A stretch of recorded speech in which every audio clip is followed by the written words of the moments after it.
इस समय मेरे साथ बातचीत करने के लिए पुंछ के एमएलए एजाज जान जी है, तो चलिए इनसे बातचीत करते हैं।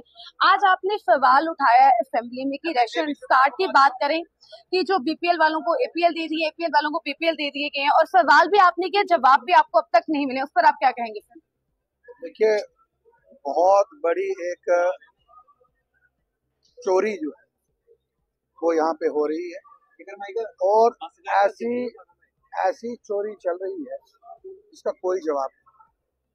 मैंने पहले अपने कॉन्स्टिट्यूंसी में मैंने एक चिट्ठी लिखी, मैंने कंसर्न डिपार्टमेंट को चिट्ठी लिखी कि मुझे आप डिटेल प्रोवाइड करिए, और आप सुन के हैरान होंगे कि डिपार्टमेंट फेल हो गया मुझे वो प्रोवाइड करने में। और जब वहां पे जवाब नहीं मिला, उस जवाब लेने के लिए मैं असेंबली में पहुंचा, और असेंबली में जब मैंने सवाल लगाया और उस सवाल में मैंने इनको सिर्फ इतना पूछा, मैंने उनको पूछा कि आप मुझे डिटेल बेनिफिशरीज मुझे दे दीजिए कि डिटेल बेनिफिशरीज कौन है जिनको आपने एपीएल से कन्वर्ट किया बीपीएल में, बीपीएल से कन्वर्ट किया एपीएल में। तो कंसर्न डिपार्टमेंट के पास कोई जवाब नहीं। और जवाब में क्या लिखता है डिपार्टमेंट लिखता है that department does not maintain any update list of the beneficiary. मेरा अब इस पे एक ही सवाल है, अगर डिपार्टमेंट के पास ना वो मेंटेन करता है लिस्ट, ना उनके पास लिस्ट है, तो राशन कहाँ जा रहा है? अब किस तरह से चेंज किया गया? मैं कह रहा हूँ, जब इनके पास लिस्ट ही नहीं है तो जो राशन जम्मू से जा रहा है वो कहाँ जा रहा है? जब इनके पास डीलर के पास और इनके टीएसओ के पास, इनके एडी के पास लिस्ट ही नहीं है, खुद डिपार्टमेंट लिख रहा है, तो राशन कहाँ जा रहा है? और कहीं ना कहीं ये भी कहा जा रहा है, बीजेपी वाले कह रहे हैं कि आपकी बात जो है बिल्कुल ठीक कह रहे हैं आप, तो अब कहीं ना कहीं सवाल यहाँ पे 10 साल से हुकूमत उनके पास है, तब वो लोग कहा। देखिए, मैं आपको एक बात बताऊं, ये जो राशन का मसला है इसमें हमें पॉलिटिक्स नहीं करनी चाहिए।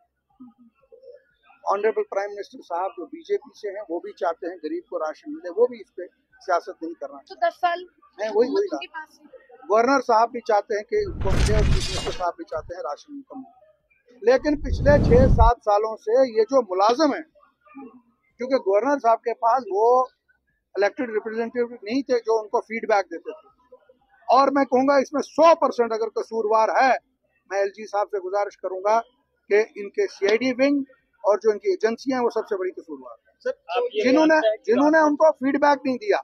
और यहाँ मैं आपको बता रहा हूँ, मैंने मिनिस्टर साहब को भी कहा कि अगर आपको यहाँ पे जवाब देना था तो कम से कम तैयारी करके आना चाहिए। ये क्या जवाब है कि हमारे पास डिटेल ही नहीं, हमारे पास लिस्ट ही नहीं। तब इस पर आप क्या कहेंगे जिस उन्होंने जवाब दिया कि हमारे पास डिटेल नहीं है कुछ? उन्होंने मुझे एश्योर किया है कि मैं डिटेल भी मंगवाऊंगा, कार्रवाई भी करूंगा।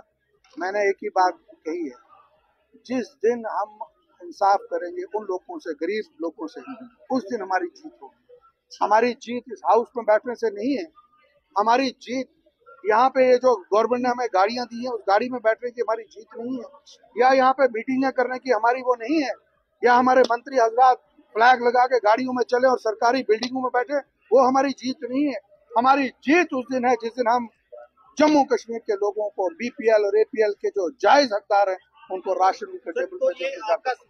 इस समय आपने देखा कि हमारे साथ बातचीत कर रहे थे एमएलए जो हैं पुंछ के एजाज जान, साफ तौर पर उनका कहना है कि हमारी जो जीत है उसी पर होगी जब लोगों को इंसाफ मिलेगा, जो वाकई में बीपीएल वाले हैं, एपीएल वाले हैं, उन्हें जब इंसाफ मिलेगा तो ही हमारी जीत है। फिलहाल क्या कुछ कहा उन्होंने, आप तमाम लोगों ने ये जो सुना, तो अपनी अपनी राय भी है जो हमारे कमेंट सेक्शन में जरूर दीजिएगा।